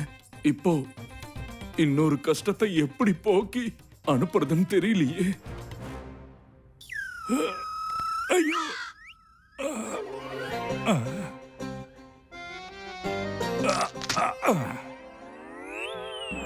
ஐயோ, ஐயோ. சாப்பிடுங்க சுவாமி. உங்களுக்கு எவ்வளவு வேணுமோ அவ்வளவு சாப்பிடுங்க. பாபா அப்பவே சொன்னாரு, இந்த சடங்கு முடிஞ்சதுக்கு அப்புறமா உங்களுக்கு பயங்கரமா பசிக்கும்னு. ஐயோ, ரொம்ப பசிக்குது. இன்னும் கொஞ்சம் சாப்பாடு எடுத்துட்டு வரேன். அந்த பாபா மட்டும் யாருன்னு தெரியட்டும். அவனை எப்படி அடிக்கிறேன்னு பாரு வருண்மாலா. ஐயோ, நம்ம முடிவெடுக்க வேண்டிய சமயம் வந்துருச்சு. சரியா சொன்ன தனி. போதுங்கிறேன். ஒவ்வொரு நாளும் ஒரே கதை. அட ஆமா ஆமா, எல்லாரும் என்ன நினைச்சிட்டு இருக்காங்க? உங்களை அடிச்சிட்டு அப்படியே போயிடுவாங்களா என்ன? அவங்களுக்கு உங்க மேல மரியாதை இருக்கா இல்லையா? தனி, இதுக்கு நம்ம ஏதாவது ஒண்ணு பண்ணியே ஆகணும். என்னத்த பண்றது மணி? இப்போதைக்கு ஒரே ஒரு வழி மட்டும்தான் இருக்கு. முழு தியானமும் பண்ணணுமா இல்ல பாதி தியானம் முழு போதுமா? தியானம் தான் பண்ணணும். அவரால இப்ப பயிற்சி கூட எடுக்க முடியாது. அவரோட அழகையும் அவரால திருப்பி கொண்டு வர முடியாது. அட, இப்படி ஒரு வாழ்க்கை வாழ்ந்து என்ன உபயோகம் இருக்கு? சரியா சொன்ன. இந்த வாழ்க்கையில ஒரு பிரயோஜனமும் இல்ல. இதுவே வேற யாராவது இருந்தா.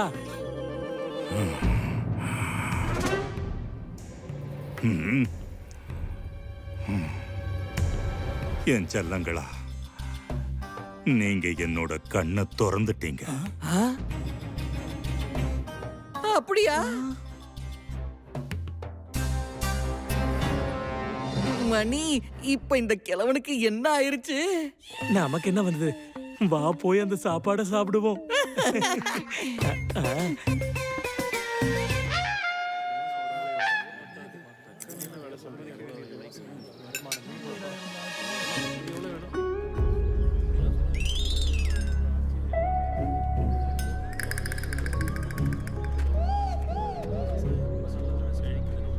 நான் கேள்விப்பட்டதெல்லாம் போய் தான்.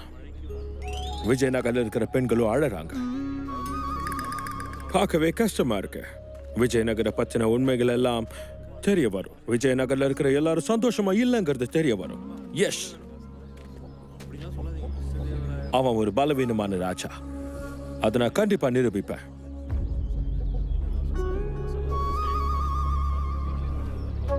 God bless you.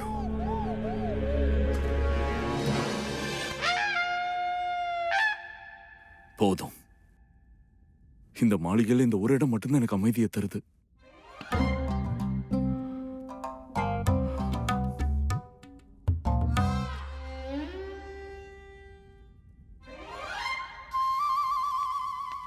கோத்வால், நான் சொன்ன காரியத்தை உடனே முடிக்க பாருங்க. கவலைப்படாதீங்க மந்திரியாரே, முடிச்சிடலாம். மந்திரியாரே,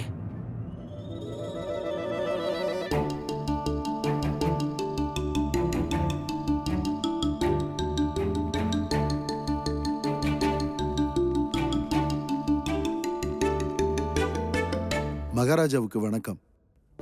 மகாராஜா, நீங்க இங்க அரசவையில இவ்வளவு காலையில என்ன பண்றீங்க? அதுவும் தனியா இருக்கீங்க. ஏதாவது பிரச்சனையா மகாராஜா?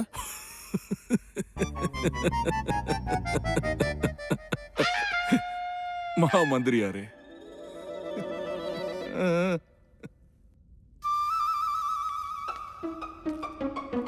மகாராஜா, இந்த அரசவை யாரோடது? மகாராஜா, விஜயநகர ராஜ்யத்தோடது. ஓ, நான் யாரு? மகாராஜா, நீங்க விஜயநகர ராஜ்யத்தோட மகாராஜா. மகாராஜா. அப்போ நான் என்னோட அரசவைக்கு வர்றதுக்கு நான் உங்களோட அனுமதியை வாங்கிட்டு வரணுமா என்ன? அப்ப நான் எப்போ என்னோட அரசவைக்கு வரணும்னு நீங்க எனக்கு சொல்லுங்க. நான் இங்க என்ன செய்யணும் என்ன செய்யக்கூடாதுன்னு நீங்க சொல்லுவீங்களா? நான் என்ன சாப்பிடணும் சாப்பிடக்கூடாதுங்கிறதையும் நீங்க சொல்லுவீங்களா? மகாராஜா, நான் இந்த கோத்வால் கிட்ட பேசிக்கிட்டு. கோத்வால் எங்கடா போன? மகாராஜா, நான் இப்ப வந்துடுறேன். கோத்வால், கோத்வால்.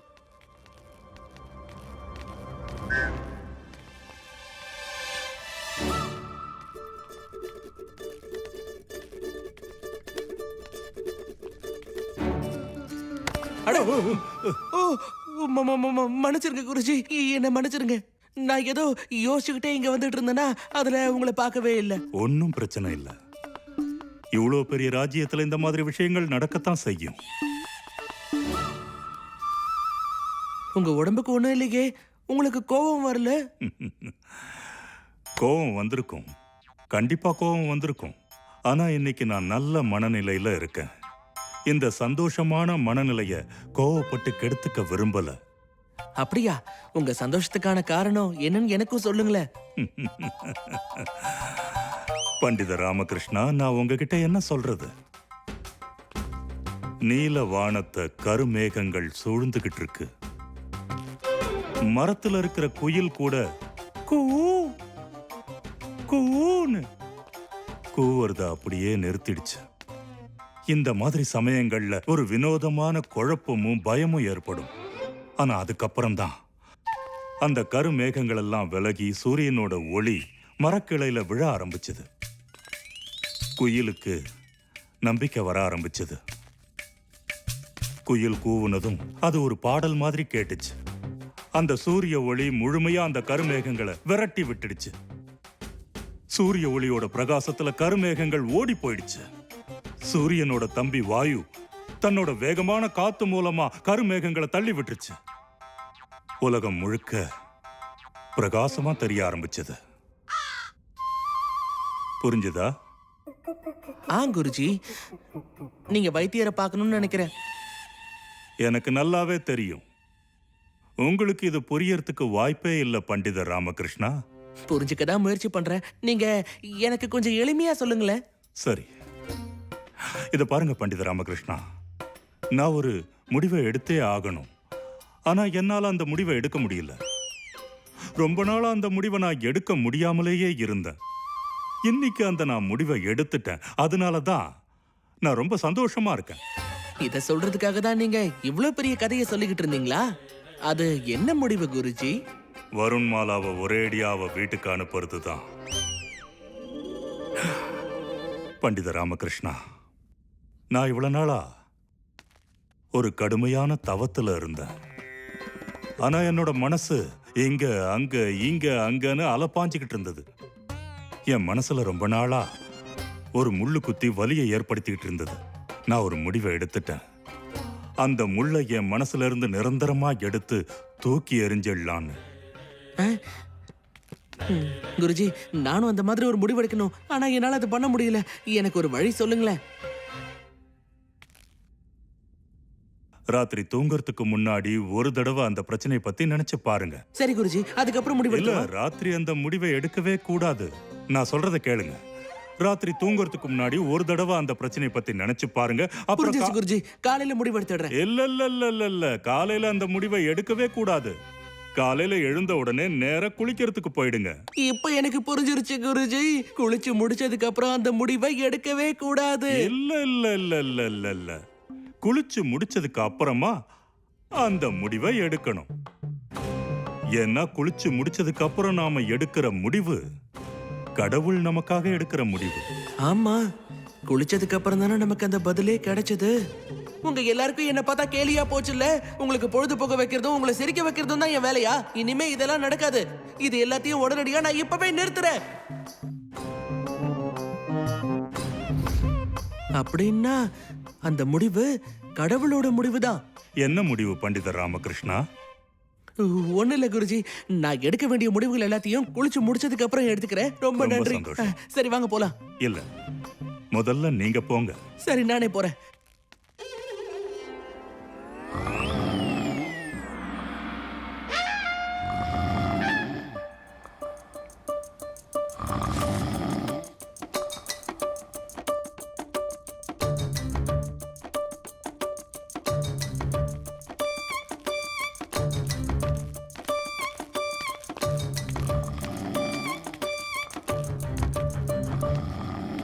என்னாச்சு மந்திரியாரே?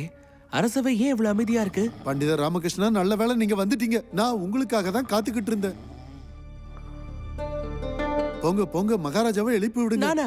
நீங்க இந்த மாட்டோட மடியை பிடிச்சு பார்க்க சொல்றீங்க? பண்டிதர் ராமகிருஷ்ணா, மகாராஜாவை மாடுன்னு சொல்றீங்க? நான் பழமொழி சொன்ன மந்திரியாரே. ஏன் எப்பவும் கஷ்டமான வேலையெல்லாம் எனக்கே கொடுக்குறீங்க? ஏன்னா நீங்க தான் இந்த அரசவையோட சிறப்பு ஆலோசகராச்சே. நீங்க போங்க, உங்களோட சிறப்பான அந்த வேலையை செஞ்சு காமிங்க. இல்ல இல்ல இல்ல இல்ல இல்ல. அட போங்கன்னு சொல்றேன். இல்ல இல்ல, முடியாது. போங்க நீங்க. தூங்க விடுங்க, மகாராஜாவை தூங்க விடுங்க. இன்னைக்கு நாம எல்லாரும் ஓய்வெடுக்க வேண்டிய நாள். கிரக நட்சத்திரங்களோட நிலையெல்லாம் ஒரே இடத்துல சரியா இருக்கு. நான் என்ன சொல்ல வரேன்னா, நாம எல்லாருமே தூங்கலாம். கேட்டீங்களா? குருஜி சொல்றதா சரி. நம்ம எல்லாரும் தூங்கலாம். எனக்கு களைப்பா இருக்கு. தூக்கம் வருது. தூங்கலாம். தூங்குங்க தூங்குங்க தூங்க, எல்லாரும் தூங்குங்க.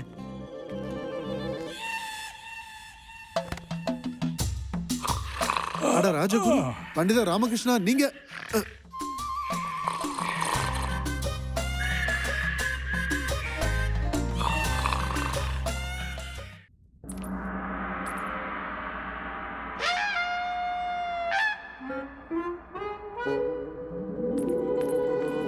மகாராஜா, இது எரிமலையில மட்டுமே வளர்ற ஒரு காய். உங்களுக்காகவே நான் ஆசையா சமைச்சு கொண்டு வந்திருக்கேன். இல்ல, என்னால இத சாப்பிட முடியாது. மகாராஜா, இது ரொம்ப சுவையா இருக்கும். ஒரு வாட்டி சாப்பிட்டு பாருங்க. இல்ல, என்னால இதெல்லாம் சாப்பிட முடியாது. மகாராஜா, நீங்க இத சாப்பிட்டே ஆகணும். ஒழுங்கா சாப்பிடுங்க. மகாராணி திருமலம்பா, எனக்கு அதெல்லாம் வேண்டாம். வேண்டாம். பண்டிதர் ராமகிருஷ்ணா!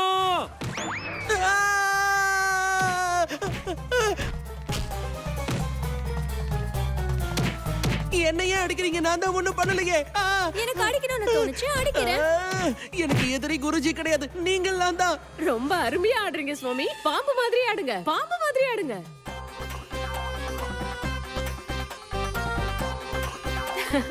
நான் ஒரு உறுதி எடுத்துக்க போறேன். நீங்க இந்த பாம்பு நடனத்தை இந்த மாதம் முழுக்க ஆடணும். இல்ல இல்ல இல்ல,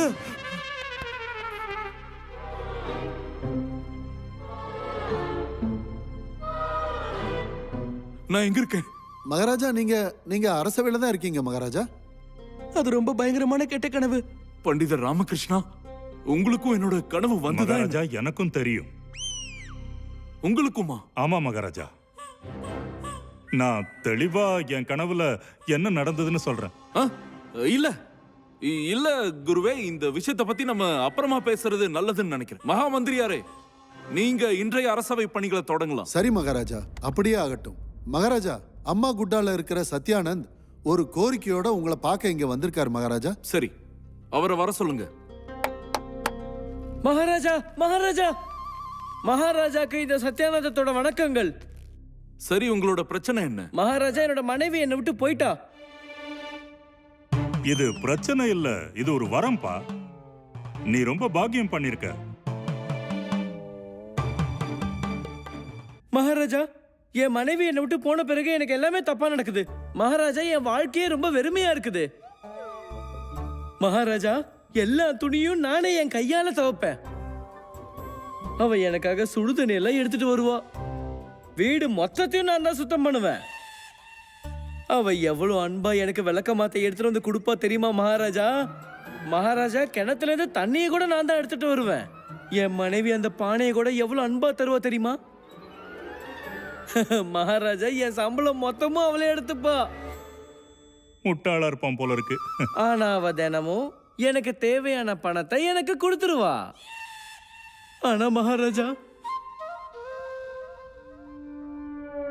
கோவம் வந்துருச்சுன்னா அவ என்ன அடிக்க கூட செய்வா. ஓ, ஆனா அதுக்கப்புறம் எனக்கு அடிப்பட்ட இடத்துல மருந்த தடவை விடுவா பாருங்க மகாராஜா. மகாராஜா, என்னால அவ இல்லாம இருக்கவே முடியல. மகாராஜா, எனக்கு எப்படியாவது உதவி பண்ணுங்க.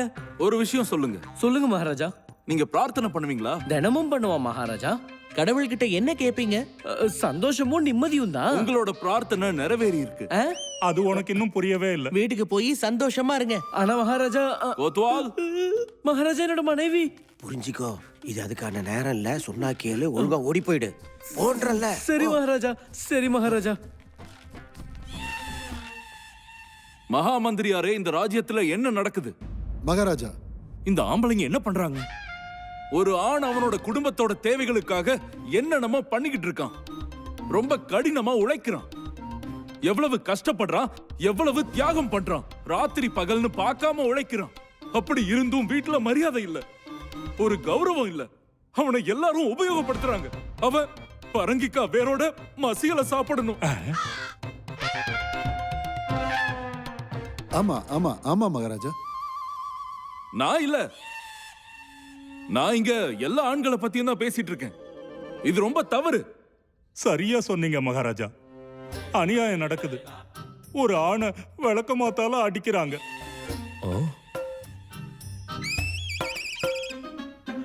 என்ன பத்தி இல்ல, எல்லா ஆண்களையும் பத்தி பேசுறேன். நான் அத என்னோட ஞான கண்ணால பார்த்தேன். சரியா சொன்னீங்க குருஜி. இதை என்னால நல்லாவே புரிஞ்சுக்க முடியும். ஒரு சராசரி ஆணோட வேதனையை யாரும் புரிஞ்சுக்க முடியாது. நான் இப்ப இங்க ஒரு முக்கியமான முடிவெடுக்க வேண்டியது இருக்கு. கண்டிப்பா பண்ணி ஆகணும் மகாராஜா. அந்த அளவுக்கு முக்கியமான விஷயம் இது. சரியா சொன்னீங்க குருஜி, சரியா சொன்னீங்க. அட, நம்ம குருவும் பண்டிதர் ராமகிருஷ்ணனும் ஒத்து போயில பேசிக்கிட்டு இருக்காங்க. என்ன விஷயமா இருக்கும்? எனக்கு தெரிஞ்சு 2 பேரும் ஒரே விஷயத்தை எதிர்கொள்றாங்க. பொண்டாட்டியோட தொல்லை. 2 பேர்ல 3 பேரு.